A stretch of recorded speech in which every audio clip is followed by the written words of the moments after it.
like to thank the grace of heaven and the virtues of the masters and the grand predecessor and predecessors for this opportunity to talk about, again, the Heart Sutra. Okay. So this is a continuation from last week. Let me start this up here. Okay. All right. Let's see. Last week. Okay. Basically, in the beginning, I'll just kind of briefly talk about from the beginning. We have to use that true unbiased, you can say the unbiased mind, the true mind, the Bodhi mind, the mind of wisdom to look within, okay? And, to see what our true liberated, our truly free, liberated self is, okay? That true nature, the Buddha nature, all right? Now, our lives are basically how we experience life, right? How we experience life is through what's called the five skandhas, all right? So the five skandhas is through our body, right? Our body, and then the physical body plus the sensation or feelings, perception, or kind of, you can say differentiation, or some image or concept of what that sensation is coming from, and then volition, and then also conscious attachment. Okay, so this is kind of the basic. All sentient beings, right? All sentient beings would go through this process to experience life. And what Buddha is saying is that this is a false. You can say it's a false view of life. Okay, all right. So, all right. So so we need to use that prajna wisdom, which is that, you can say, that perfect wisdom that's within us, all of us, right? To realize that the forms that we deal with in everyday life that we see are, you could say, void or empty. The word is sunyata, but that emptiness is just essentially, one way to look at it is just it's impermanent. Things are impermanent. So if we take a long-term view, then all these forms don't exist permanently, right? So they're constantly changing, and there's a beginning and an end to all of them. So that's why that's the kind of the proper view of how we should look at things. But we should not use our intellect, use our normal process of reasoning to try to understand it, because it's kind of impossible to do that. So we have to use that innate, you can say a noumenon. It's a direct, immediate reasoning and comprehension from our Bodhi mind, the mind of wisdom. Okay. All right. So, all right. Okay, let me see. Yeah, here it mentions, the three bodies in one, basically. It kind of mentioned the Manakaya, the Sambhogakaya, which are the physical body, and you can say the spiritual body, and then the Dharmakaya, which is the true body, the true essence. Okay, so that's the Buddha nature. So we are actually, if you want to divide it up, we're composed of all three. Okay. But what it's saying is that, emptiness. See, that Dharmakaya, that Buddha nature, if you will, that essence is you can say it's void. It's empty. Okay, it's empty in the sense that it has no form. Okay, but yet from that formlessness, everything arises. Okay, so another way to put it is that reality is created from this Dharmakaya. It's created from our Buddha nature. All right. Okay, so. Let's see here. Okay. So anyways, so it's saying that, basically this Dharmakaya, this Buddha nature is, it's perfect. I mean, it always is. It's eternal, right? There's no duality. It's complete. Yes? Okay. The way you understand Dharmakaya is, it's not just we call emptiness. It's really emptiness and essence combined. It's that oneness. It's really that oneness, thusness. And it's that oneness, thusness. You can say it's ultimate truth, ultimate reality, you can use different adjectives, words, terminology, but it is that oneness, thusness that gives rise to everything, that enables it. Without that oneness, thusness, nothing could exist. So that's why if you go on the reverse, when we see forms, phenomena, forms, duality, etc., implies, the implication is that there is some source of these dualities, Get it? Yeah. So that's the same thing as in the book of John, right? The first verse says, "In the beginning was the Word, and the Word was God." Okay, and the Word was God. Okay, so that is the source of everything. So our One more note, because we got a lot of new people. Here we talk about the Buddha nature, which is our original spirit, original pure spirit without attachment, without desires, without all of habits, bad habits, and what we have originally. Very pure Buddha nature, which is our original spirit. Pure original. Just keep it simple. So if I know what we are talking about the topic, okay, it's easier to understand what we are talking about, the items. Buddha nature, spirit, we have original spirit. Yeah, well, spirit is not exactly the right thing, but spirit is a subset of that. Okay, right. So, but anyways, okay. An important thing is that because we deal with the world through what we call the subject-object duality. Okay, so me and everything else. Okay, so so there's a separation, right? Already, we separate the world in terms of me and then everything. And so there's that duality, and a lot of things arise from that duality. Okay, and we'll see that when we talk about next on the next slide about the 12 nidanas, or the links of dependent origination or dependent causation. So this is what leads to cause and effect, right? Karma, ultimately, right? And so that's very important to understand, because life. We don't think of it maybe as being suffering, in the overall sense of life, but we do certainly have periods of suffering, right, in life. But from the Buddha's point of view, from an enlightened point of view, because they see these cycles of life and death, rebirth, etc. We only see one life. Okay, so in this current life, we might say, oh, I don't suffer. I mean, I have a good job, I have a good life, I have a family, etc. But the suffering that Buddha would talk about is that this constant cycle of life after life. Okay, so, and there's no guarantee that your life is going to be better in the future. So that's the suffering. Okay, the suffering ultimately is self-caused. Okay, so that's we'll get into that too. That we plant the seeds for our future life, and therefore also the future suffering. So that's why we have to be careful. That's what Buddha is talking about. So I'm going to talk about these 12 links, okay, of dependent origination. This is how basically the cause and effect chain works and how we create karma.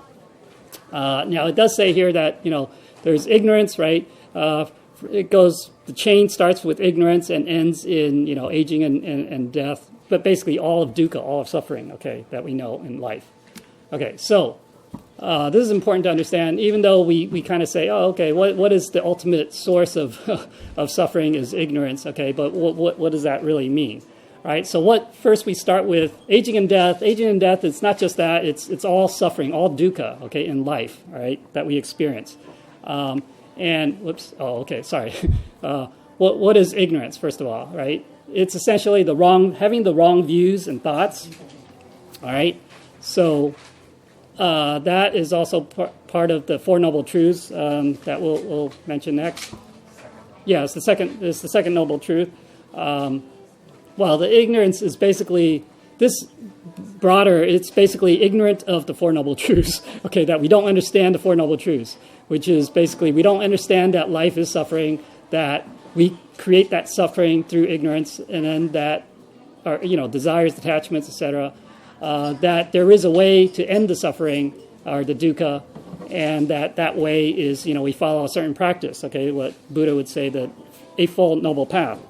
Okay, all right, but anyway, so let's start from the bottom, right? The aging and death or the dukkha, what causes that? It's birth, right? If we weren't born into this world, then we're not going to go through all life and the suffering that goes with it, right? So then we have to ask ourselves. So we kind of work our way up. Why are we born? Okay, why should we be born? In this world. Okay, anyone know? No. Okay, so usually it's because we always say karma, right? Karma. So what okay, so there's this thing called this. They use the word becoming. Okay, it's a karmic force. Okay, this is planted again from our prior deeds, prior lives. Okay, that we planted the seeds of karma to cause this birth to happen. Okay, so through our attack, well, that's the next thing actually. So what caused becoming? So they kind of divide it very finely. Okay, so maybe a little bit too finely, but it's through our attachments, clinging, grasping. Okay, things that we want, we not just want, but even things that we avert. We don't want. Yeah, kind of the opposite. That's actually the next one. Okay, so what causes clinging? All right, so likes and dislikes, desires, craving. Okay, so craving means, either you like it or you don't like it. Okay, so there's an attachment.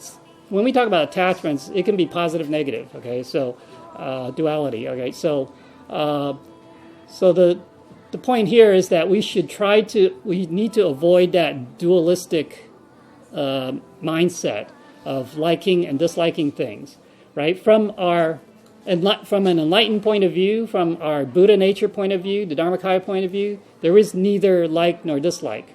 Okay, so it's a lot of times because we are so conditioned, okay, as human beings, that we tend to have these biases, okay, because maybe through our experience, etc., that we tend to develop these biases of like and dislike, all right?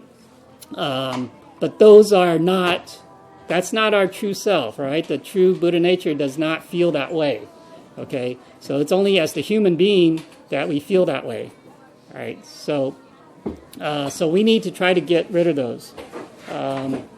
And basically treat everyone equally, right? All living beings, for example, if we talk about living beings, then all living beings, sentient beings, they all have that Dharmakaya, they all have that Buddha nature.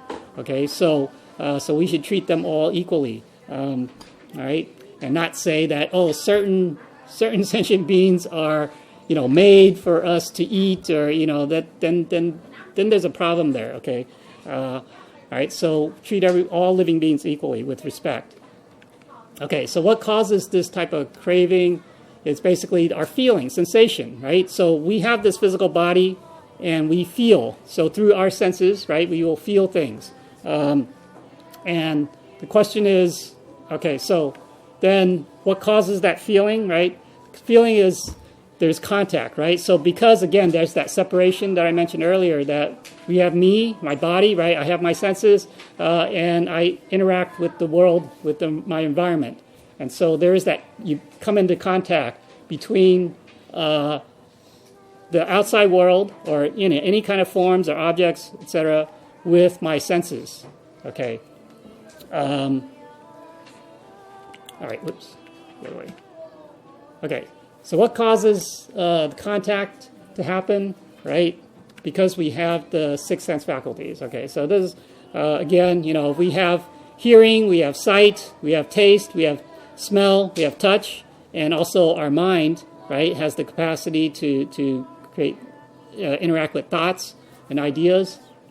Okay, so again, we have all of these, and that's why we end up with having the contacts with things. All right, so why do we have these faculties, right? It's due to what, you can say that this is kind of the skandhas. Name and form. Name and form, what does that mean? That means basically you can say the mentality and corporeality. Okay, so what's the mental aspect and also the physical aspect, okay? And so because of our being, that we have those two aspects, or we think we have those two aspects, and therefore it gives rise to our in Buddhism, they actually further divide the six faculties into, like, the consciousness into those six different consciousness, but I don't know, maybe Kai will talk about that. But anyways, so what causes this duality of mind and body? Okay, so there's this dualistic consciousness. This consciousness, you can say, is developed over lifetimes. Okay, so this dual, it's basically our mind is constantly, you can say maybe it's out of habit, that it wanders all around, gives rise to thoughts. Okay, constantly giving rise to thoughts. Okay, so ultimately, like a Buddha, an enlightened being, they don't think like, I mean, they don't have these thoughts that pop up. I mean, they're just constant. They're just using their Buddha nature, their wisdom, okay, their Bodhi mind to deal with everything. All right. So, but we have, this conscious mind at this conscious level, human consciousness level that we use. Okay, but that is a dualistic one. Okay, so again, we talk about the dualism of having biases, likes, dislikes, all that. So where does this consciousness come from? Okay, so then it goes back to what they call, basically karma, but really volition. Volition really means these are all these kinds of activities, whether they're mental activities, their speech, or their actual actions that create karma. Okay, so really it's planting the seeds of karma, but and then these go into our consciousness, right? So a lot of times we do things, we don't necessarily have to think about it, right? So, but we do it either as an instinct or kind of reaction, impulse, based on our feelings, right? That we have like a kind of a reaction, and so, but these things end up in our consciousness, okay? And so now, so what causes the volition? Okay, so it's ignorance. All right, so basically, if we are ignorant, right? So if we are ignorant about having the wrong views about the world, about reality, then we will do things that will be that create karma, essentially. Okay, so creating karma then leads to reincarnation and the suffering. Okay, so that's how it all links together. So it's important that we understand what is the true. Well, what is the truth? What is the true reality? Okay, what is the reality of life? All right, and okay, so here actually you can see that it goes. There are 12, right? These 12, they have different colors there. Okay, so one way to kind of look at it is in terms of the three lives: our past life, present life, and future life. Okay, so the red parts, you can say, is in the present life, okay? It's not a perfect, dividing up of this category, but this is one way that might help to look at it. Because of our ignorance and the karmic seeds that we planted in the previous life through our volition, that it create this current life, okay? So results in this current life. And in this current life, I don't know, we go through, and this is kind of the detailed look at how that happens, right, through our consciousness, the duality, our senses, our contact, feeling, etc., attachments, right, and then that leads to the future life. Okay, so if we leave this world having attachments, desires that we can't let go of those things, then that will then lead to the next life, which is the birth and then the aging, etc. Okay, so this is kind of looking. I mean, it's all saying the same thing, but it's kind of one way to look at it, divide it up. Yeah. Just in the Dharma class a couple of months ago, holy teacher, the speaker on the right hand side, they asked the masters, including me, the question about the first one, what is ignorance? So holy teacher said, because our thought, we create our own thought. The thought create all those items coming out after that. So one of the critical important things, because our thought, so the best one is like the lecture title, so the other lecture, get rid of all the affinities, do not raise a single thought. Because we have too many thoughts, like, dislike, all kind of, no thought is a perfect situation for those who, that's where they are awakened, with no thought. Okay? Means the thought creates karma. One thought is one karma. Seeds of reincarnation. Okay? So thank you. Yeah, because people say, well, how can you have no thought? That's impossible. I'm not a rock. Right? Okay, rock may have no thought, right? Or a tree. So you don't, if you view it that way, of course it's not possible. The key is the thoughts come from your consciousness, from your ego. That's the key. Don't have thoughts from your ego. Yeah. Get it? And what is an ego? Well, we all have a notion of I, right? We all have that sense of I. Right? So that's why, you have to be mindful. Whatever thoughts we have should not come from our sense of ego. That's the key. You don't have thoughts. I'm gonna say you have thoughts. Does the Buddha not have no thoughts? Of course. His thoughts did not come from his ego. That's the difference. His thoughts came from where? His Buddha nature, true self. All right, get it from the essence. All right, the thusness. Yeah. So it's not driven by a sense of ego, right? The four marks, the four images, right? That's the fundamental key. So we start from there. Yeah. Then eventually, Transcendental Mark was saying, then eventually we can say we are quote unquote no thought. That's the supreme level, highest level. Then you say Buddha. Get it?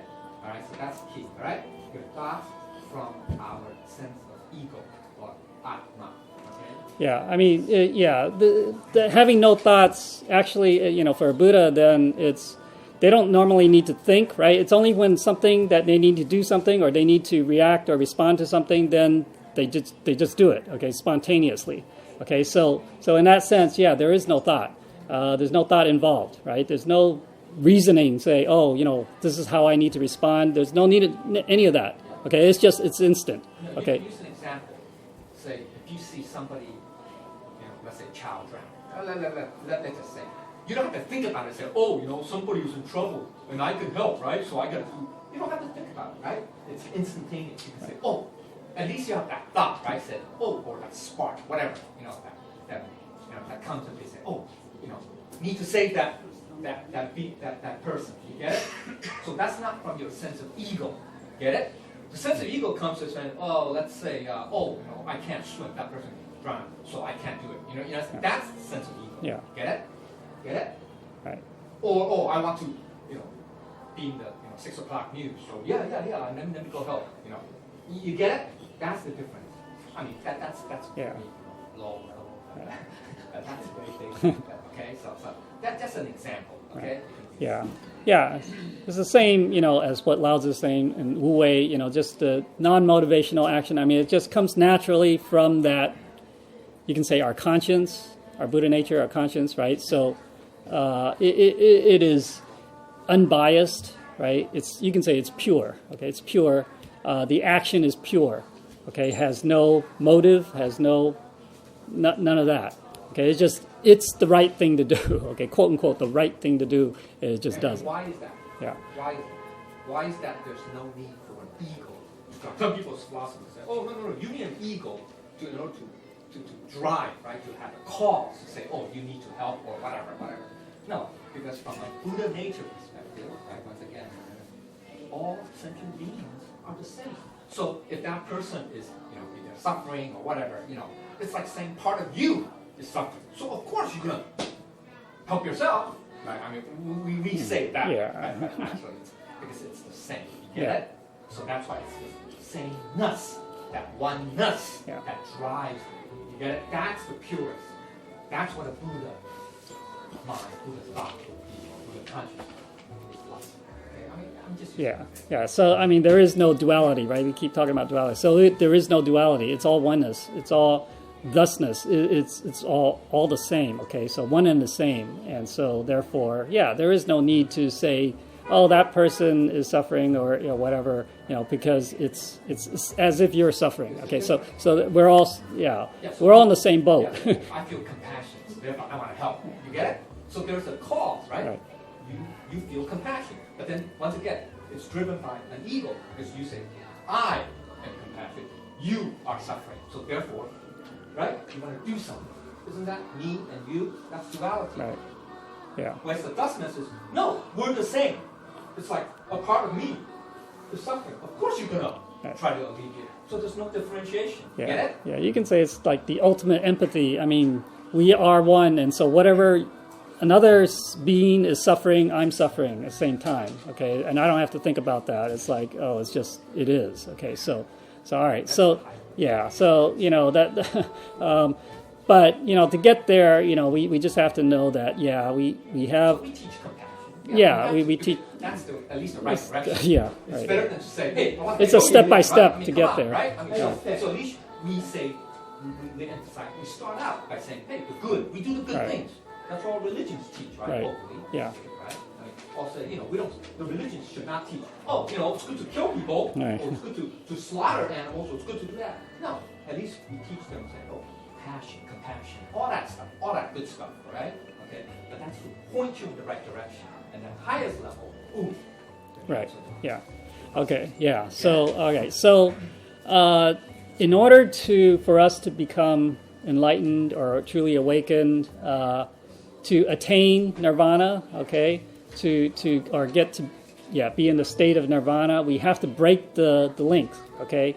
So we have to break this because this is what basically we're causing karma, creating karma, and then we're going to lead to that cycle of reincarnation. So how do we break out of that? If you look at the list here, you can say there are two places where you can do that. Okay, one is the ignorance. We try to break our ignorance. All right, so we learn, we understand what the truth is, and then the second is how we feel, how we deal with our senses. Okay, so basically, we don't want to let the phenomenal world or anything influence our feeling or state of mind. Okay, so a lot of times, we see something, we react to it, or we hear something, we react to it. But that reaction, again, a lot of times is not based on that pure heart or mind. Okay, it's based on the biased, our conscious mind, our ego, right? How we react. I remember one time, basically what we're used to sometimes. Okay, our habits, our experiences. One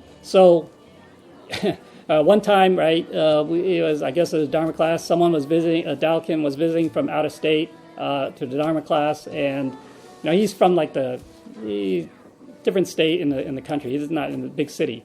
So we went outside in the morning, right? Just outside. We're waiting for a car. I guess we were going to be picked up.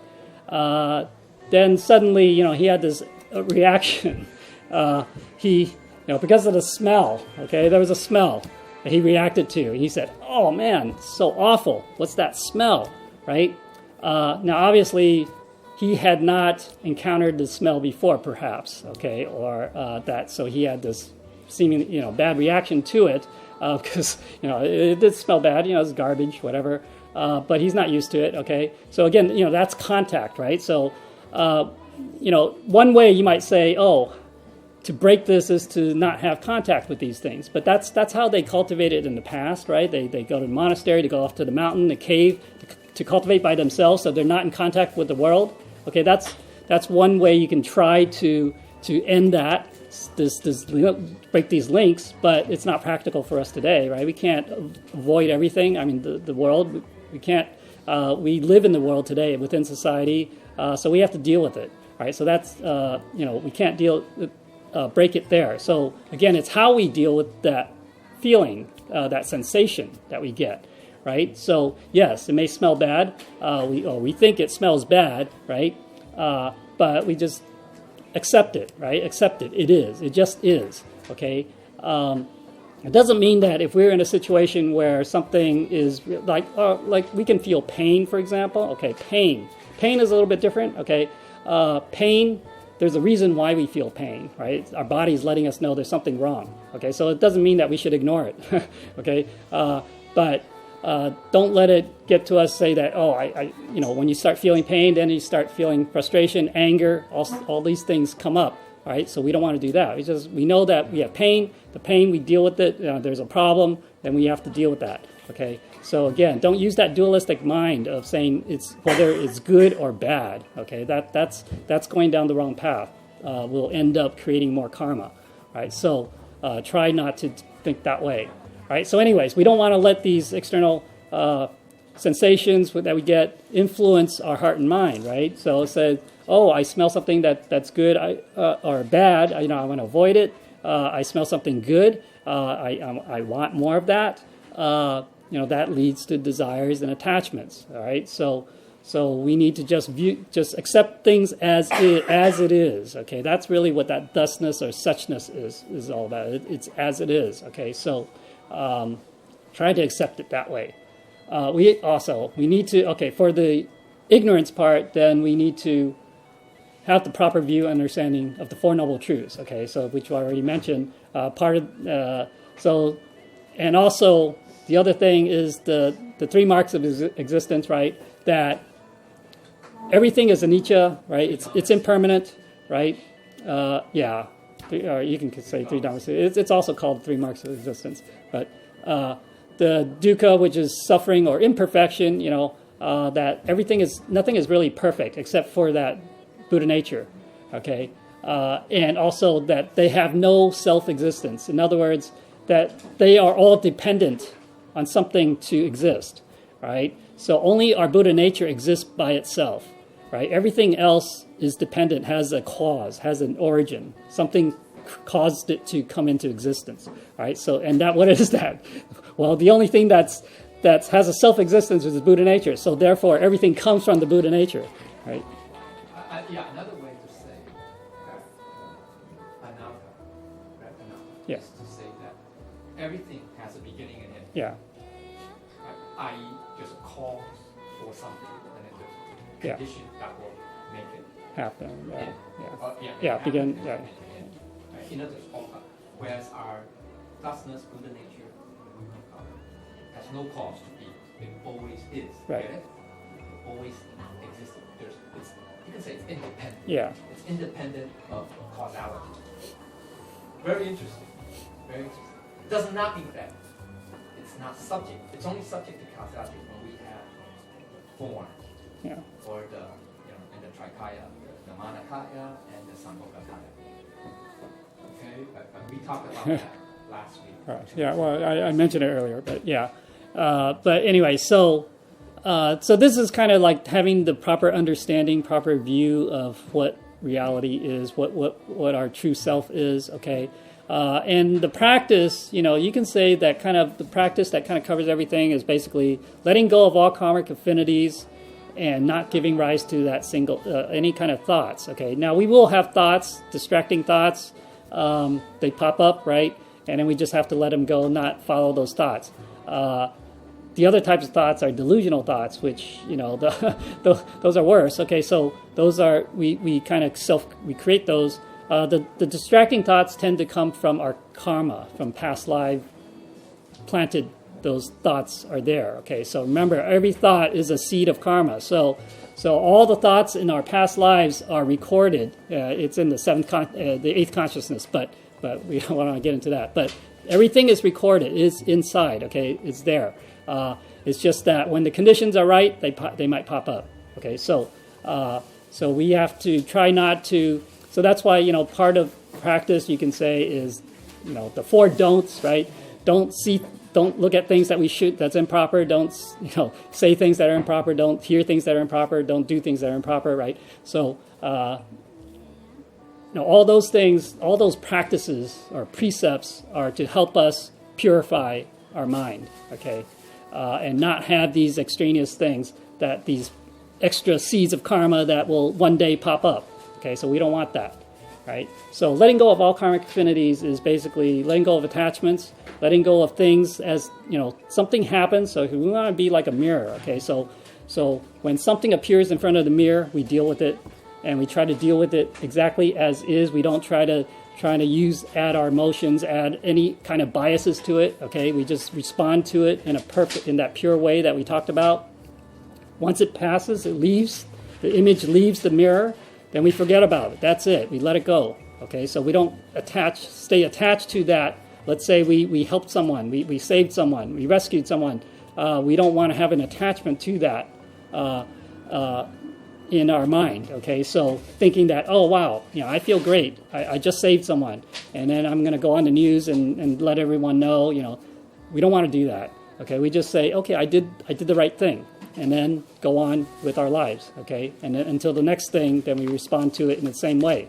Okay, so that is the perfect way. That way you don't create karma, right? We won't create any kind of karma because there's no attachment, right? Yes. So we have, like lecture time, talk about we couldn't have a thought. We have a thought. Every day we have so many thinking, right, in our mind. But when some thoughts coming out, let it go. Because it comes from our Buddha nature, right? Buddha nature. Let it go. Don't add to our additional thought into it.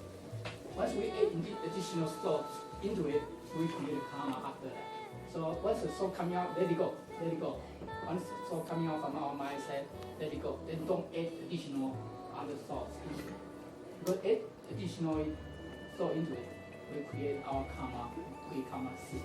Yeah, the more you think about that, you take that thought and then you start thinking more about it, right? That becomes an attachment to it too, and then you plant more seeds for that karma to happen in the future. So we're trying to avoid all that, right?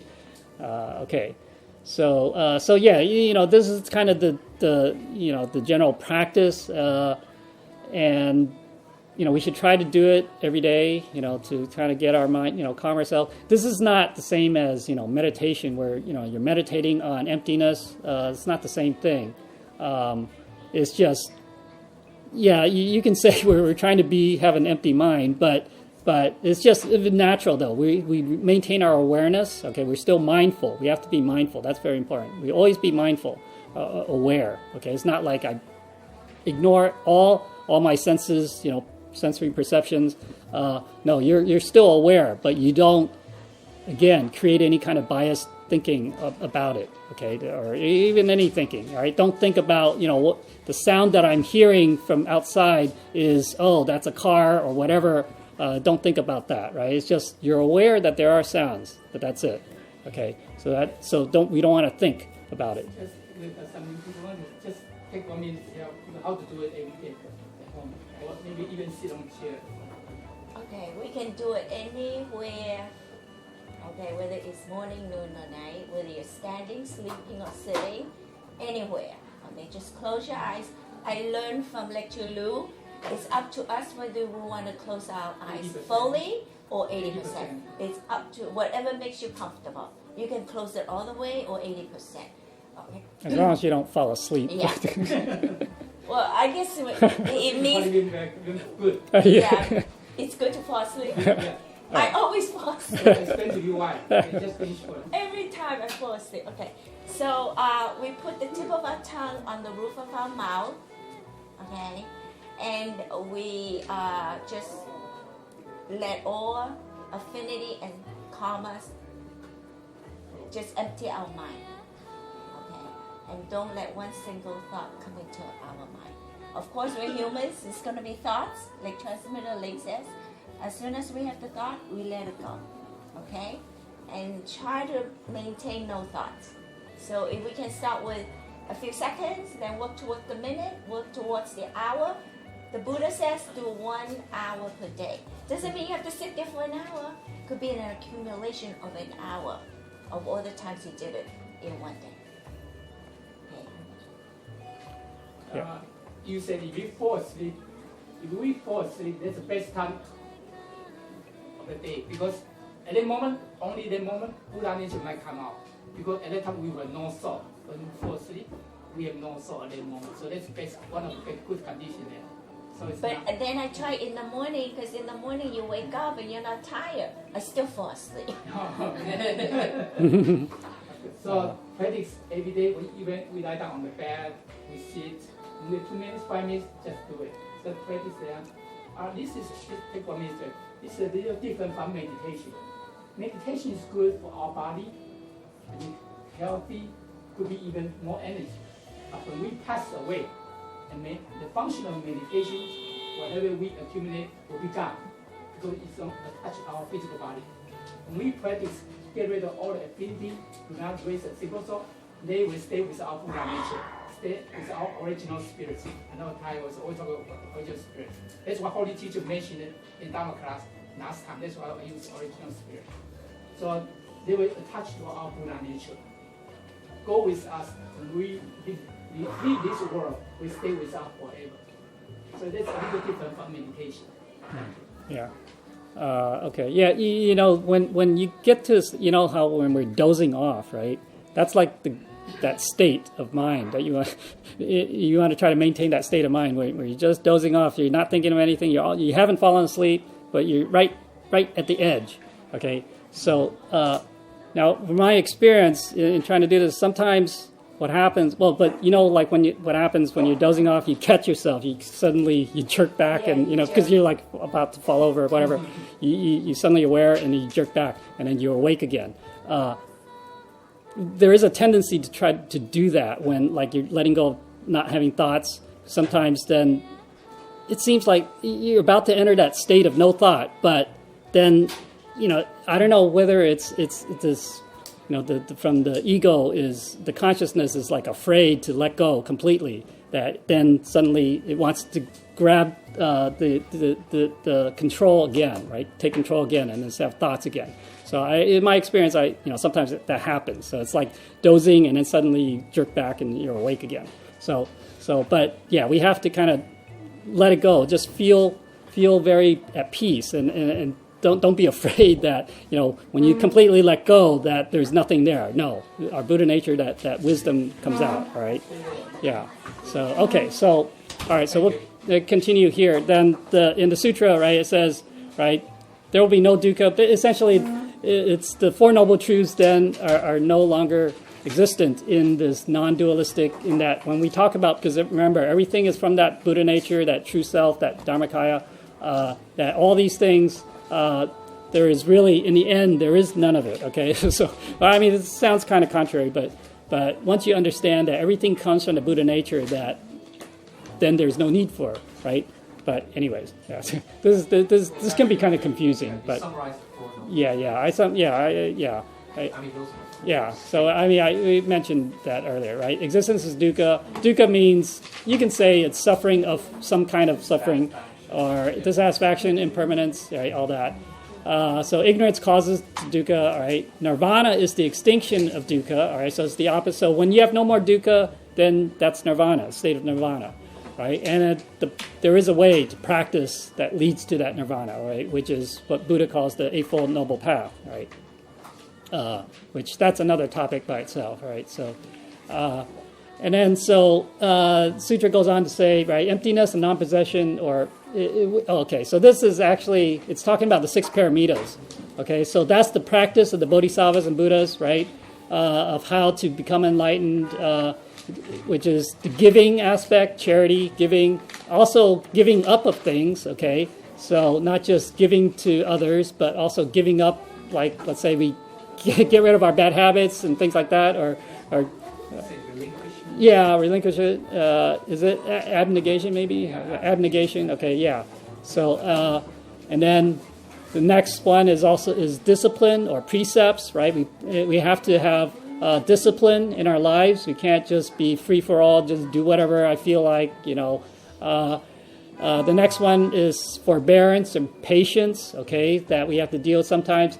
Life doesn't always give us, is not always good to us, right? So we need to deal with those times, and not without getting angry, right? The next one is diligence. We need to put in effort, okay? Definitely, any practice requires effort. If we think that, I just need to learn this, and then, it'll just come instantly, that's not going to happen, okay? You need to practice. Practice takes effort, and we really have to put our mind to it to do it, all right? It's not just going to, I just sit around and it's going to happen. That won't happen, all right? So the next level there's concentration, or ultimately samadhi, okay? So that is basically not letting our mind wander and do all sorts of things. So again, the practice of letting go of all karmic affinities, not giving rise to a single thought is, is that, right? And then ultimately we gain that wisdom, the prajna wisdom, that pure, that perfect wisdom from within, from that Buddha nature. Okay, all right. So you can say divine wisdom, all right? So yeah. Well, that's the name of that temple in Constantinople. Yeah. Okay. So all right. So then it goes on to say, so through our sincere and earnest cultivation, right? So we have to put in the effort to cultivate sincerely, then we can achieve that perfection, right? So it's saying that perfection means we're not lacking in anything, okay? Actually, our Buddha nature, our Dharmakaya, is not lacking in anything. It has everything already, okay? So, of course, in life, we think, I'm not rich, I don't have this, I don't have that, right? But the Buddha nature, the Dharmakaya isn't lacking in anything, okay? You can say that it can create everything it wants, okay? So it's complete. And so we need to get to that level of mindset where, we are content. Okay, so in life, then we can say that, yeah, we have to be satisfied and be content, right? That is one way to try to look at it. And then, so achieving, let's see. Right. So there's nothing more to gain, in other words, okay? So when we reach that state. And the next thing it says, to be awakened, an awakened sentient being is basically a bodhisattva or Buddha, okay? So that's what the definition is. So we need to use that wisdom again. Use that wisdom. Don't use our human consciousness, our ego consciousness, to try to think about, reason things, and try to relate to things, because ultimately that will lead to karma, it leads to the wrong thinking. Okay, so, but to reveal that prajna wisdom, that perfect wisdom, we need to, again, do that practice of letting go of all sorts of karmic affinities, attachments, desires, and not give rise to any kind of thoughts. Okay, all right. So once there are no hindrances or obstacles in the mind, that is like that perfect state, the bodhi mind, where it's liberated, right? There are no attachments, nothing that can affect it, from whether it's the outside world or any thoughts don't affect it either. Because sometimes we have thoughts, right? Those distracting thoughts, and then that might suddenly affect your thinking and how you feel. Okay, so none of that, right? So definitely from the outside, through our outside world, through our senses, it doesn't affect us. Okay, so let's say again the example, maybe a child or someone needing help, they're suffering, right? We don't need to feel, I feel bad about that person, feel bad to do something, right? It should automatically happen, right? You don't need to have that kind of feeling to respond in the right way, okay? And then so there's no contention, no contrast, no subject-object duality, no attachment, none of that stuff, okay? So that's that liberated mind, right? So that's the mind that's totally free. And so an enlightened mind, an awakened being is in that state. Yeah, what's important is the reason why it's the liberated mind is because obviously because there's no attachment, no subject content, and why is that truly liberated? Because it creates no karma. Right. That's the key. Right. It's completely liberated from dukkha and suffering, liberated from the cycle of life and death. And right. It creates no karma. Right. That's the key. Whereas if we use our ego, our mind, whatever, our sense of self, then that creates karma. Because you're subject object. That's dualism. So that falls under karma. Get it? So that's how Buddhists don't create karma. Right. And make sense? Right. Make sense? Right? Because they are approaching it from that state of mind, or nirvana state, or thusness, oneness. Get it? Yeah. Where there's no self. Right? Understand? Yeah. Okay, yeah, and then so the next line in the sutra says, that without having any of these hindrances or obstacles in our mind, then there is no fear, right? Because again, why do we fear? Basically, we fear of losing things, or we don't gain something, right? We fear that, and so, but because our Buddha nature, if we're in that mind, it's perfect. It has everything it needs, so there's no fear of any of that, right? So we just finish this slide here. All right, so basically, we need to once we get just the previous thing, right? We have no hindrances, no obstacles in the mind, right? Then basically all contrary and delusional thoughts, right, are far removed from us. Okay, so that will allow us to lead to reach nirvana. All right, so we need to basically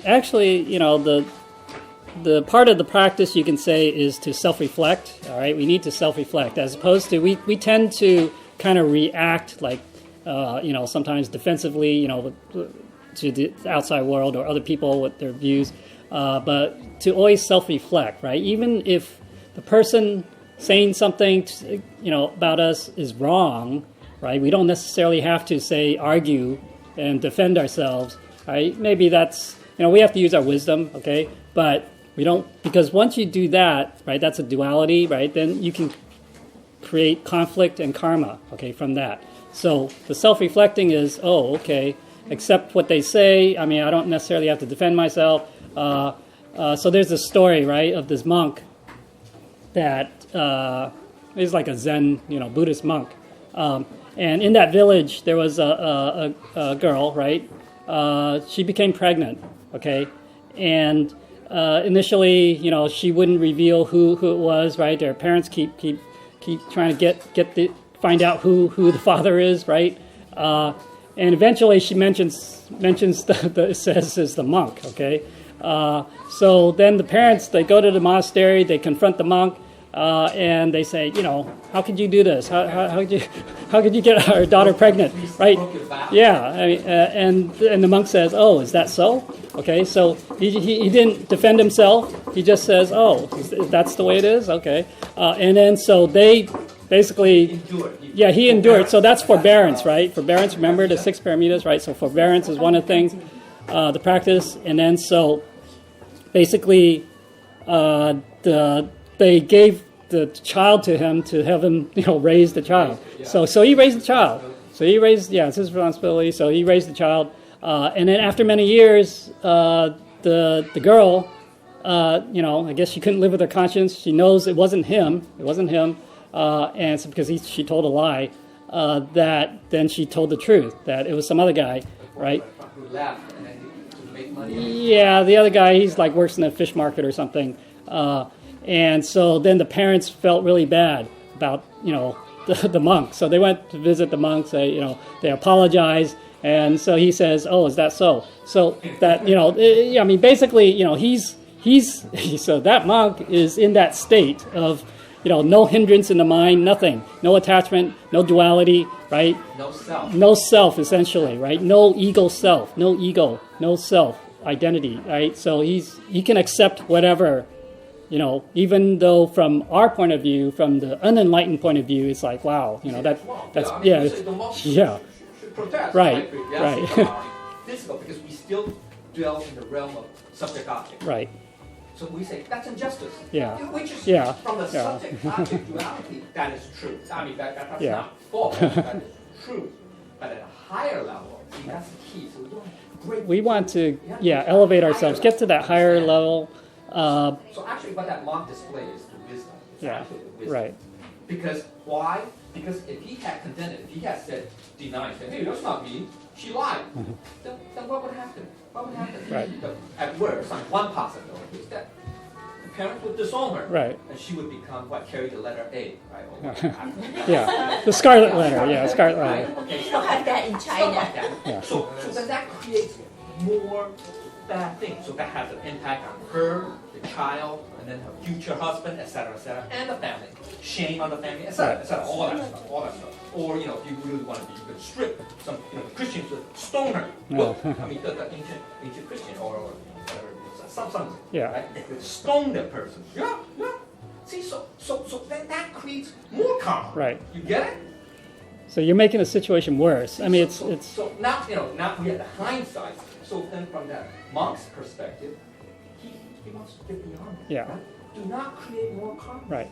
Why cause more karma? Even though, you say from the justice point of view, righteousness, the self-righteousness.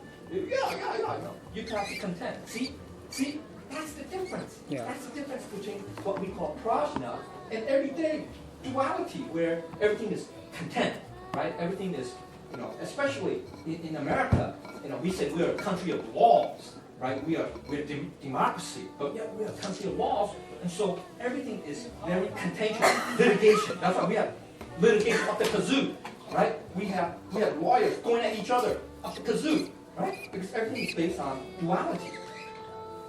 You're right, I'm wrong, or whatever. All that stuff. Right. So, from a Buddha perspective, all this just leads to more karma. Because you're still feeling the subject object. I'm right, you're wrong, blah, blah, blah. All that stuff. Makes sense? So that's what creates. And that's ignorance. That's ignorance. That's a display of ignorance. Not wisdom. Get it? Or from the Buddhist perspective, not prajna. Get it?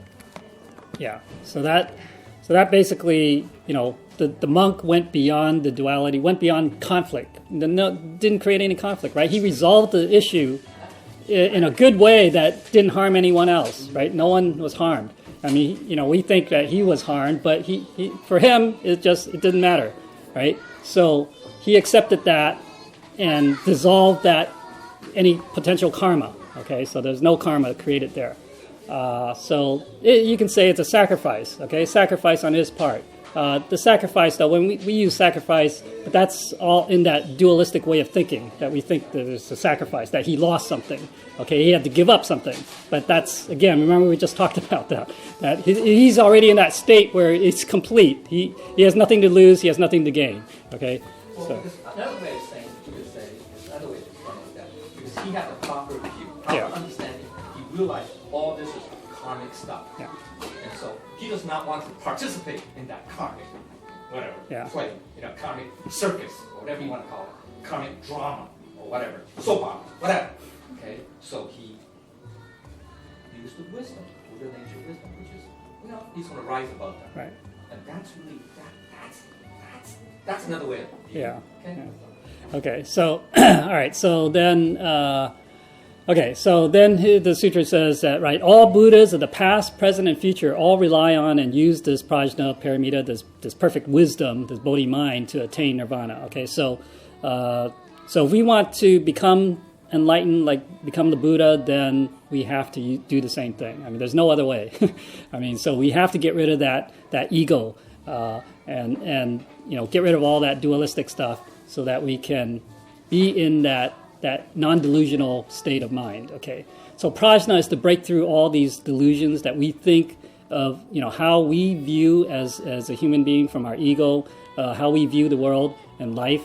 So we have to break through all those delusions, and then the paramita is like the perfection of that. Okay, so reaching that perfect state. All right. So literally means what? To arrive at arrive at the other shores, which is the shore of enlightenment, Nirvana. or nirvana. Okay, all right. So to achieve, to achieve the unsurpassed, supreme, perfect alignment, right? So that's the ultimate goal of Buddha, right? Is that the highest level of enlightenment? Okay, Anattarya Samak Sambodhi. Okay, in this process, we don't try to overcome other people, right? That's conflict. That's the way of conflict and karma. We overcome ourselves, overcome our ego, overcome our delusional way of thinking. Okay, that's the real hero, if you will. Okay, that's the way that we can do it. Okay, so get rid of our, overcome our desires, our thoughts, attachments, etc. That's how we can achieve. Right. So the effect of this prajna paramita is beyond our imagining. Okay, again, this Buddha nature, this Dharmakaya, all this stuff that we're talking about is beyond. It's more than what we can ever think of, imagine. Okay, it's really unimaginable because our imagination, we're using our conscious mind, and that's limited. Has a limited view, and so we can't really use our conscious mind to imagine what it is. Okay, so that's why it's very hard sometimes to talk about that state, but we can kind of talk about it from different angles using expedient means. Okay, and then so it is the unsurpassed mantra. Okay, so at the end, right, at the end of the sutra, there's kind of seems like a little bit of a mantra there. It says it's the unsurpassed mantra of Dharani that can end all dukkha, end all the suffering. Okay, and so what that is basically it says. It says gate, parasam gate. Okay, so basically it says open up the door to our prajna wisdom, then we can attain perfection. Okay, so in other words, how do we open up that door to that wisdom? Is basically, when we receive the Tao blessing, right? That's opening up that door. Okay, opening up that door to that wisdom. All right, so if we don't open up that door to the wisdom, it's very difficult. All right, it'll take a lot longer, a lot more effort. So that's why the practice in the last few thousand years of the people practicing, cultivating, it took them so long and so arduous an effort to cultivate, to reach enlightenment, because they didn't have this. What we have today is receiving that Tao blessing to open up that door and lead that path. Point to us that path to take. They had to do it the hard way. Okay, so we have it the easy way. So that's what that's saying. It says open up that door. Okay, so once we are awake, then we must also awaken others. So it's not just ourselves, not just for ourselves. So remember that this is like the universal mind, right? The oneness, the mind of oneness, which means that there is no separation between me and all sentient beings. We are all one. And therefore, if I attain enlightenment, right, I want to help all sentient beings attain enlightenment, right? Because we're all one. So basically, there's a part of me, a big part of me, all sentient beings that haven't been enlightened yet. So I obviously want all to attain enlightenment, become one, right? So that is the thing. So it's not just cultivation for the self, okay? So today, even back then, that's what it was saying. So Buddha, same thing. Buddha, he became enlightened, but he didn't say, okay, I don't care about anyone else. I'll just become enlightened. I didn't teach, right? That becomes more like an arhat where you just care about yourself and becoming enlightened, and you don't really care about other sentient beings. So we want to be a true Buddha, right? We care about all sentient beings, okay? Because we're all one, okay? That's it. So then, we help others to essentially see this path, see the truth, see this light, to awaken so that they can become awakened and also leave this dukkha, okay? So transcend dukkha to attain nirvana, okay? And essentially the life, the reincarnation cycle. And then the final thing says, we must, now that we are awake and we're aware, that we must act upon it, okay? Don't just sit there and say, oh, okay, now I know this, this is so great, but I'll just keep it to myself. So we need to try to guide others, help others ultimately attain nirvana as well, all right? So that's why we, so it's not just like sitting meditation, people just, they meditate for themselves and that's it, and they think that they can become enlightened. We have to also, part of the problem is we already have karma. Okay, we have karma that we're carrying over from past lives, and even this life we've created karma. We have to pay off those karmic debts. How do we do that? We have to perform, act upon, do the good deeds, right? All those things, different ways of charity, all sorts of things that we can do, teaching, right, to guide other people to this path of enlightenment. That's how we can help pay off our karmic debts, okay? So just sitting there meditating, that won't pay it off. We're still going to have to pay off those debts, right? So that's the end of that the sutra, okay?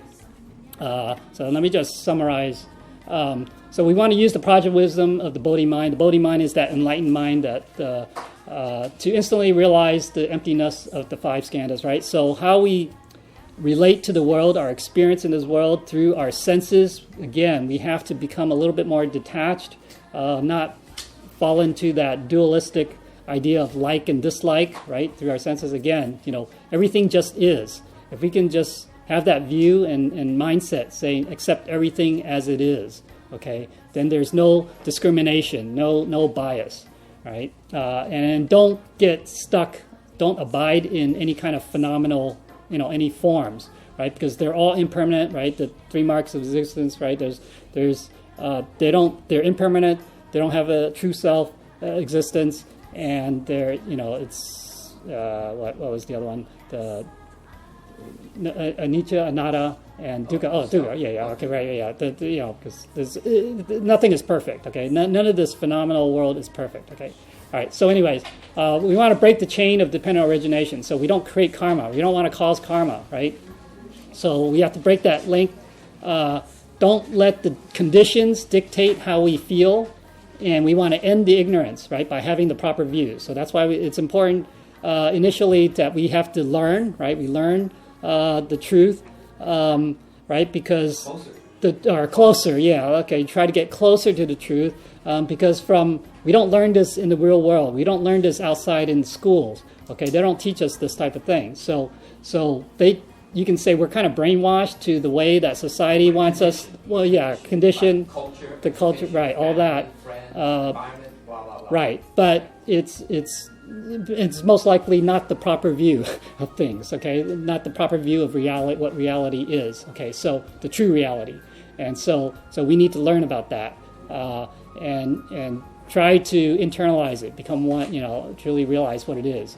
And then we let go, again, the practice, let go of all karmic affinities and do not give rise to a single thought. We do that practice, and that can help us get there, right? And finally, to help and guide others to become awakened too. So So, receiving this Tao is the quickest way to the path of enlightenment. So we want everyone to be able to get on that path because there's so many calamities and disasters happening in the world, right? Everything is impermanent, anicca. So who knows? Anything can happen tomorrow, right? It could be another terrorist attack in New York. We don't know, and people could die. So we don't want to pass up the opportunity that if we can essentially save people, we should do that as soon as possible, right?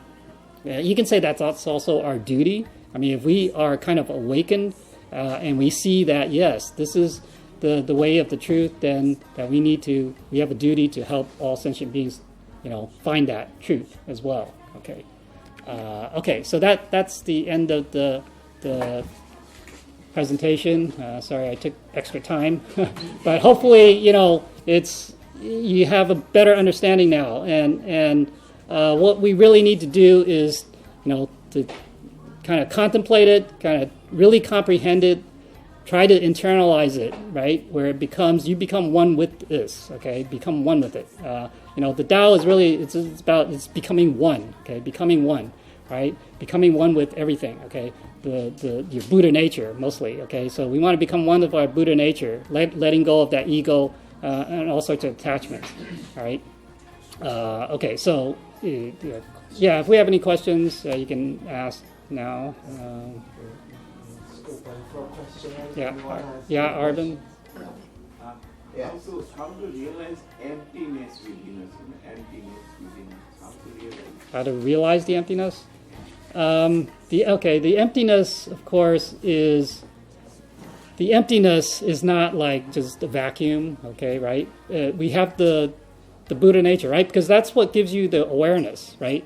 If you're talking about that type of emptiness where there's nothing, then you have no awareness either, okay? So we have to, it's like completely, you're like a rock, an inanimate object. Yeah.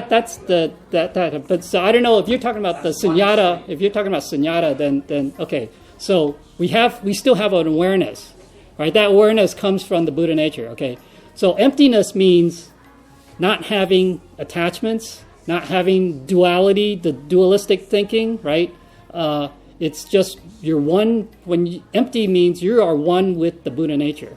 Okay, so then there's nothing else. And that emptiness, though, encompasses everything. Okay, so you are content. You can say complete satisfaction, complete contentness with yourself, because you are the Buddha nature. The Buddha nature is not lacking in anything. Okay, it doesn't need anything. Okay, that we tend to say, I need to have my coffee, I need to have certain things, right? We don't need those things. The Buddha nature is content with whatever is there, right? So emptiness means you merge into the Buddha nature? Is what? You merge into Buddha nature and you become one, right? Yeah. This emptiness. Something like that. Yeah, you can. That's one way to view the emptiness. So it's not like, again, the meditation where you're trying to just become empty, Empty means no thoughts, you can say. No thoughts, but the awareness is there, right? So it's not right. Okay, so we're still mindful, we're still aware. Okay, but no those types of conscious thoughts. Okay, the ego thoughts that coming from their ego, right? Yeah, this is the main problem, How to differ ego with Buddha nature, What is ego? How is come? If we are Buddha nature, how ego comes? And if we go there, no Buddha nature. Right. Well, okay, yeah. Right. That cycle. Remember the 12 links, right? So let me see. Go back to that. Oh, here. Okay. Basically, this describes complete cycle. So ignorance, right? That we say that's at the beginning of the link, but it's actually a cycle. Okay. So you can say that ignorance is caused by the previous cycle, previous birth and death. Okay, so because we are conditioned, right? Every time we're born, we are conditioned in this world. Okay, we become conditioned, and every time we depart or get further away from our Buddha nature, right? Because in the beginning, you can say, like you said, okay, so yeah, we're Buddha nature, right? Right. So in the beginning, yeah, we're fine, right? There's no attachment, none of that. the environment, our senses, it doesn't influence our heart, that mind, okay? But over time, over many lifetimes, right, there's an accumulation, right? Yeah, So, attachments and cravings. right, Maybe at the very beginning, There- I don't yeah. know how many kalpas, how many Right. cycles. We maybe have none, and then over time, as we come Right. through this, these cycles, we have a little build-up, Yeah, a little bit. attachment, right. craving. So those are the karmic seeds start being planted there. But then over eons, it comes up to, well, it's so strong. That's Buddha nature. Yeah, right. Forget about it. You forgot about Me, Buddha man. It's nature, Me, yeah, me yeah. and you. Right. Us and them. That's it, baby. And that's it. And that's everyday reality. Yeah. That's the reality that we think of today, right? To the world what we live in. Yeah. Okay. So Currently in. yeah, so it's accumulated over many lifetimes that it's come to this state of being now, but it's so far removed from the Buddha nature, from the original pure state of being in the beginning. Okay, so we lost that purity, lost that innocence, you could That's say. what Buddha said. We're right? ignorant. Yeah, so that's why. Ignorant of our true self. Yeah, We take it even now. To answer your question, how? Actually, very, very basic problem is, let go of all karmic affinities, and but then that's very broad. That's very broad and basic. You can say general. It's general. It is. It's general. And then more specifically, be mindful of the three marks of resistance or three dharma seals. You have to be mindful of that. You have to be mindful of that. Mindful of what? The four mindfulness are the eight noble. Eightfold path. Yeah, noble eightfold path. Okay, whatever. Right? You have to be mindful. And that's the way is to cultivate that non-ego. And so then, if you can strip away, not strip away, or get rid of, a little bit at a time, layer at a time, whatever. Okay. And what's left is your Buddha nature. Okay? And that's that emptiness. We say that it's emptiness because it's empty of what? forms. Or Well, not just yeah, forms. yeah. Yes, forms definitely. But self, Yeah. notion of self, okay, that's the more conceptual level. But also empty of what? All attachment. Yeah, you can say Dharma, but Dharma is the broad, very broad. But specifically, it's attachments, cravings, likes, dislikes, subject-object duality, blah, blah, blah, all that. So then, some people at a very low level, we say that's an inner peace. It's a tranquil peace, state of calm, right? State of pureness, purity, whatever. Okay, we describe it like that, even though that's not 100% accurate. I mean, it's partially right. It's credit, partially correct. Okay, but ultimately it's indescribable state. But here's the problem. Here's the thing. If you reach that state, you'll know it. You'll know it. Yeah. You'll know it. That's it. Yeah. You'll know it. Yeah, you're in You don't that have to state. read a book and Right. look up a manual and say, Am I let's there? see, here are the symptoms, here are the conditions. So it means that's it. No. That's not it. If you have to do that, that's not Right. it. Let's put it that way. Let's put it that way. If you have to do that, that's not it. Right. Get it? Yeah. Very important. Yeah, it's you be self-aware that at that point That's how Buddha you're did aware it when that he was you're at the there. Bodhi tree. He Yeah. attained that. Right. You can say nirvana. That's really nirvana. Yeah. Not when he died. That's not nirvana. He was in nirvana when he was under that Bodhi tree. Get it? Right. That's nirvana. That's the state of people say emptiness. State of bliss or whatever. You say empty or bored. Empty or bored. So movies Empty or what? give up boat. I mean, what is a boat? Selling Boat, the boat. Ship. Boat, something. ship. Empty or ship. So that means give up all this desire and feeling.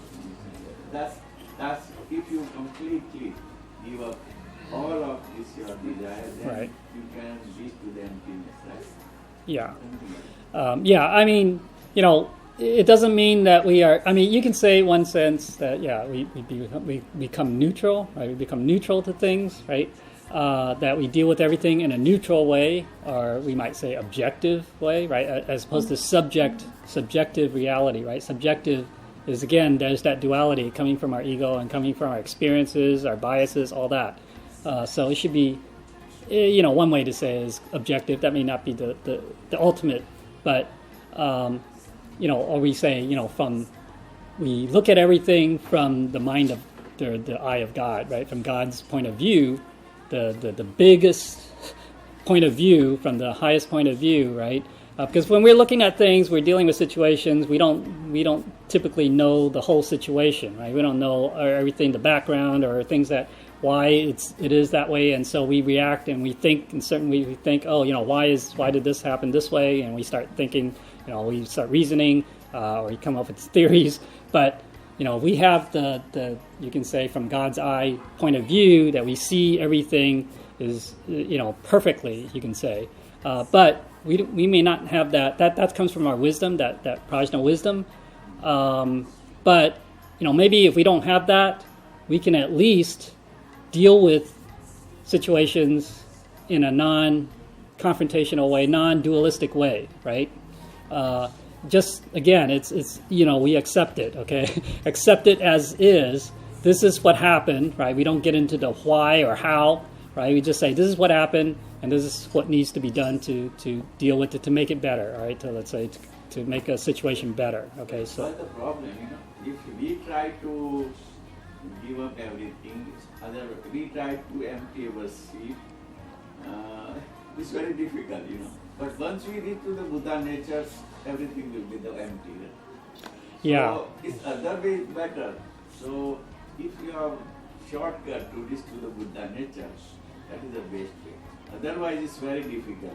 We will collect so many more. What is called?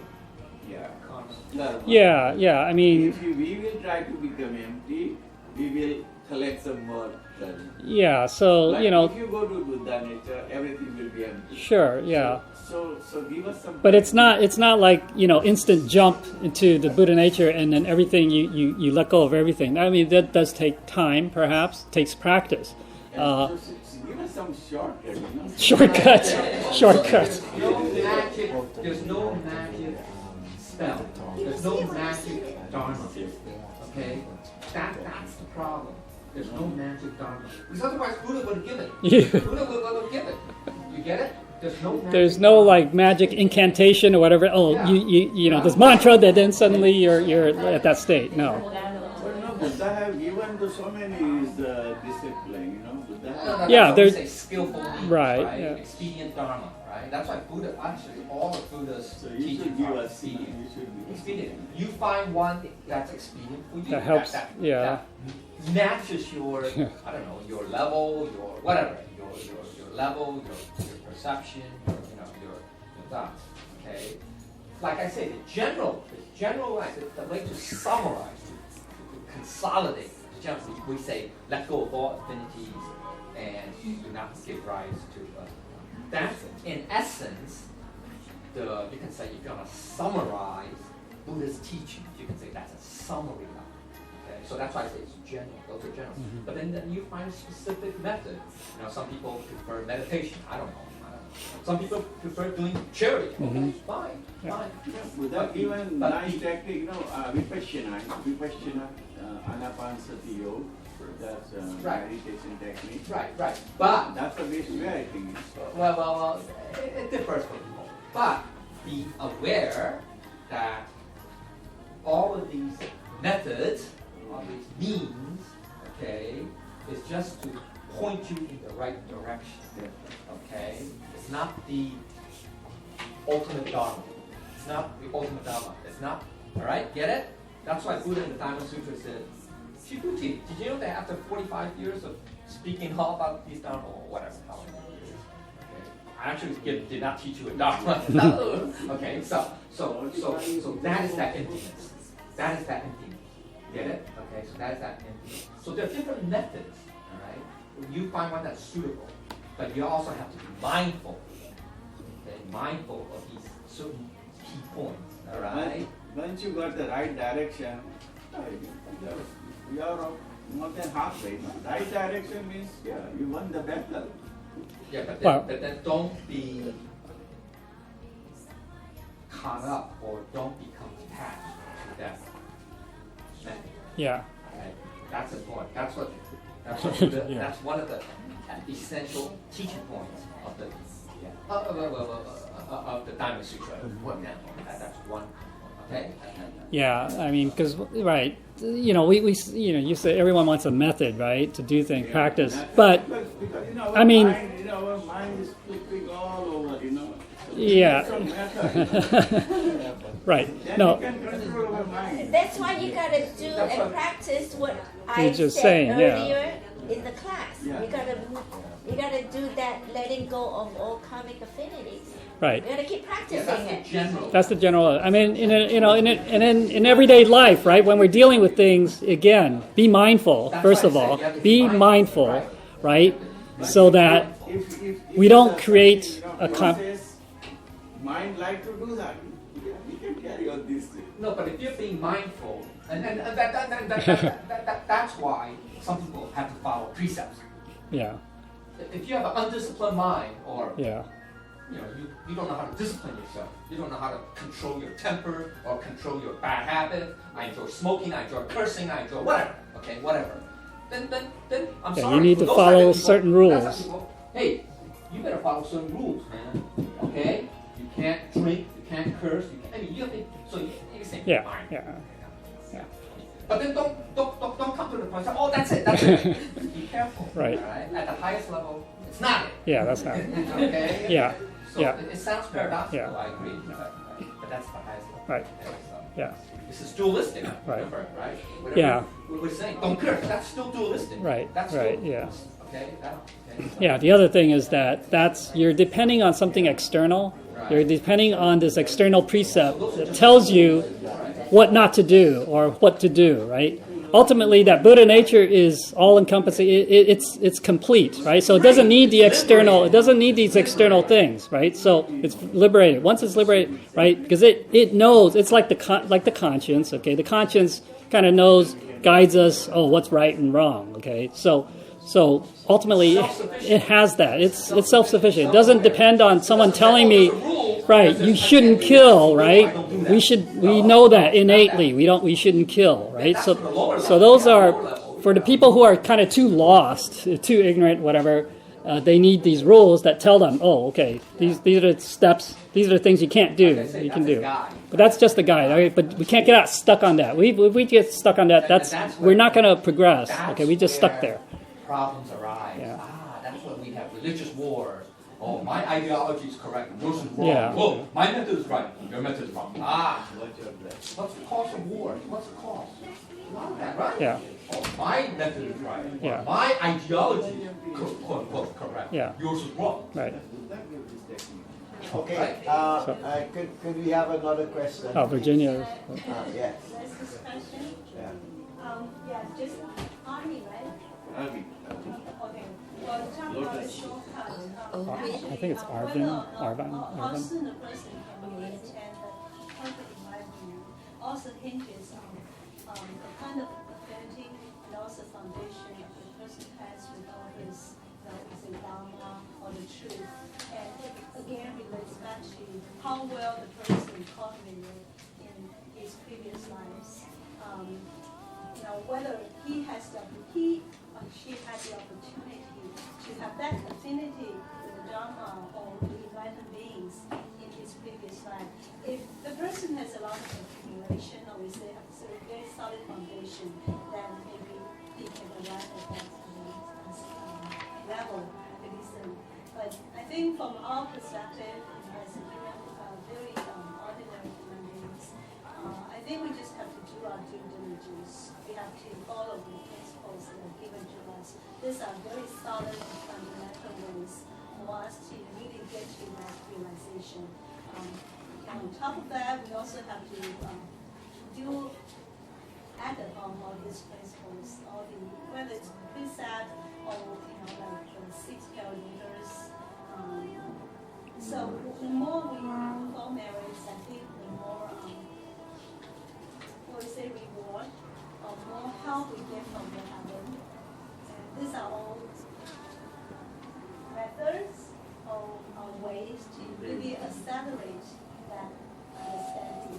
The more we read about the truth, the more we read about the Dharma, I think the more awakening there will be. That's my Yeah, everyone, right? Everyone is has different karma, right? We all carry different karma. So we also, we should not compare. We should not compare. That's, again, that dualistic subject-object thing. We should not compare to say, oh, look, this person, wow, how can he become enlightened or cultivate and achieve so quickly, whereas I can't? Don't look at it that way. I mean, everyone's, because of their karma, their karmic affinities are different. So essentially everyone going to be going at their own pace at what they're able to do. And so that's what, don't become discouraged. You think, oh, it's so tough for me. But again, as long as we put in the effort, we try, right? And we have that sincerity to want to do it, then we can achieve, okay? We can achieve. Now, it's just a matter of how long, okay? The difference will be in the timing. And so, but yeah, you can start with, following those precepts, the 6 paramitas, the doing charity, giving, right? It's more, I mean, we did a class, we'll probably do it again, about what in detail of the 6 paramitas, but all those practices are, again, they help us, they have different methods to help different people, right? And so we pick the ones, or we use the ones that help us the most, that that we can do, but don't get stuck on those. Once we achieve, right, we say, oh, this is helping me achieve, and then you can maybe go to the next level. Okay, so again, yeah, use whatever, these are expedient means, expedient teachings, expedient ways to help us to try to get to that ultimate goal, right? Okay, I think you had a question? I have a few questions. So we talked, I heard you guys talk about conscience. How do you exactly define conscience? Conscience. The conscience, you can say that it is the it's the voice of that Buddha nature. Okay, so it is that, I don't know, it's an innate, you can say it comes from that wisdom as well. Okay, it comes from that innate wisdom, right? And it lets us know, because it already knows. Okay, what? Your true self talking? Yeah. I mean, that's one way to say it. It's that true self, the true nature talking. Okay, letting us know, this is right or not, or. Yeah, you can also explain it in terms of the 4 immeasurable minds. 四无量心. Okay. Right? What is the 4 immeasurable minds? Yeah, you can call that. Yeah, the 8 virtues. Yeah, that's the more. That's like that's the manifestation yeah, of the. specific. Yeah, because the 4 immeasurable minds is a little bit broader. Okay, so you can say you have to look at what's the 4 immeasurable minds. With that. 4 immeasurable minds, the infinite. What's it? Infinite loving kindness, infinite. Yeah. That's a mercy. Sometimes called the 4 noble and limited states. Infinite loving kindness, boundless compassion or mercy, willing to suffer for others. That's an example. You can say infinite or boundless happy joys and limitless equanimity or leadership. Yeah. So then you have to define what God means. But the key is, the loving. The key is all those 4 qualities are does not come from our ego. That's the key. It comes from our Buddha nature. So we think that's the conscience. That's the true conscience. You can say Buddha consciousness or enlightened consciousness. That's really what it is. Okay? That's really cool. That's what we call that. Also, those of this lifestyle, are they like empiricists? Say that again. Those who are on the path of nirvana, would you classify them as empiricists? No. We should not get to that duality once again, right? Okay. Yeah. Because Empiricists versus rationalists, right? Okay. We should not go into those. That's the philosophy. Okay. That's the philosophical paths. Yes, we do say that those are on the path we have to experience it, each one of us. Okay, so you can call that empiricism, but the problem with empiricism is that actually leads to science, and that's how science gets developed. Okay, what do you call the experiment method, the scientific method. Yeah. Scientific method. That's what empiricism, the one end result or one tangible result of the notion of empiricism leads to the scientific method, and that's wrong. And why? Because the Buddha nature cannot be explained by science. Get it? Okay, so we have to be careful. Alright? So when we say experience it, actually means, yeah, you go do it and experience. You don't just talk or think about it. I mean, you have to actually achieve. You actually have to go through the process. You can say step. You get it? Okay? You have to experience. Just like say, hey, this water tastes really cool, clean. But then if you don't taste it yourself, if you don't experience it yourself, you're not going to know. You get it? So each one of us has to do that. Okay? And the reason why is we don't rely, one of the reasons why we have to say everybody has to experience it themselves is because of two aspects. One is all of us have this thing called Buddha nature, right? This trueness, this oneness, this such as. So you have to experience. You do not need to rely. It's totally self-sufficient. You do not have to go seek outward. Say, oh, there's a shortcut. Oh, there's a secret mantra. Or there's a secret magic spell. No, none of that. That's all false. Get it? Okay, so that's why we say you have to experience it yourself. All right? And if you do have to require outside, that also leads to karma. Get it? Okay, that plants the seeds of causality. Okay? Okay. Hmm? Yeah, okay. Could you you have another? Because you could ask your questions later on for your thing, but ethically, because you are doing the report, so you go ahead, because time we're a little bit on time. So. I'll try to simplify the question. You were discussing the example of rescue. And I know this sounds a little convoluted, but does one have to have the thought or desire to become an individual who knows how to do that, and does that constitute? You mean like to gain the skills to be able to? No, that's. Well, you have to think about these things to want and desire to move into that. Oh no. Okay, so That's what I'm asking, if that's- the rescue. Okay, yeah, you can break it down. Just using it as an example. You can break it down. I mean, that volition. Right? We talk about volition. What was the question? He's saying that so we talked about example of like maybe rescuing someone or something, that first I had to maybe learn some skills, knowledge, right? To allow me to be able to, let's say as an EMT or something like that, right? To be able to do something, or a doctor, right? To be able to do some, perform some task. Would that create karma? No. Basically, the intention, right? Through that volition, remember in this kind of the second one, right? That's before even any of those thoughts come out. Okay, so it's just, it's this person is in need. I'm going to help him, right? Without thinking. I look at that as like muscle memory, but Yeah, you can say that. Yeah, it's like muscle. It's kind of an instinct, like an instinctive thing. The desire to do that. A desire to do that. Yes, I mean, is that considered? Well, you call it a desire. It is actually. It may be. No. At the highest level, Buddha did not say, I have a desire to save everybody. No, that's the wrong view, Right. or wrong understanding. Maybe that's a better term. It's less severe, okay? Actually, it's no. It comes from that four immeasurable mind, that Buddha nature, because they view everybody as the same as Themselves. them. You get it? So there's no distinction. Whereas when you say there's a desire, once again, that's a motivation, that's a motive. You get it? And then that leads to subject-object duality.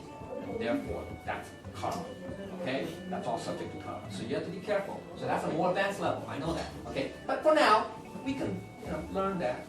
Say, okay, at least it's good desire versus bad desire. Yeah. That would have been my follow-up. Right. Is there such thing as a good and bad? Well, yeah, I mean, at that level, that's the lower level, is that you start off that way, right? You do on the good side and then not do the bad stuff. Better than bad, right? Better than bad, right? But ultimately, it's those desires, again, are attachments, least attachments and karmas. Okay, so... Yeah, what I mean by karma? Karma, we should not view it as just negative. Yeah. But we tend to do that. I mean, that's the word. Actually, there's good karma. Yeah. You do good deeds, you're going to get good rewards. Yeah. That's samboga pai. That's not wrong. But once again, it's limited. That's still not. You're still in the realm or subject to the forces of karma. Right. Get it? So it's not truly enlightened yet. Break through that. That's samsara, right? That's transcends that. That's what nirvana is all. That's essentially what Anittara Samya Sambodhi means. Okay, that just sum it up, to general, to simple. That's really what it is. To break through that. So that's why you have to break through the notions of good and bad. You get it? Yeah. Good desire, bad desire. Right. Good intention, bad intention. Good thought, bad thought. That's still holistic. Yeah. Okay. You get it? So, Alright, so time is up, and because we have someone receiving the blessings today, so if any more questions are there, if you could write it down, and we'll try to give you an answer. okay. All right. I thank everyone for your patience. And if I have said anything wrong, ask the God and the Buddhist for forgiveness and your corrections. Thank you.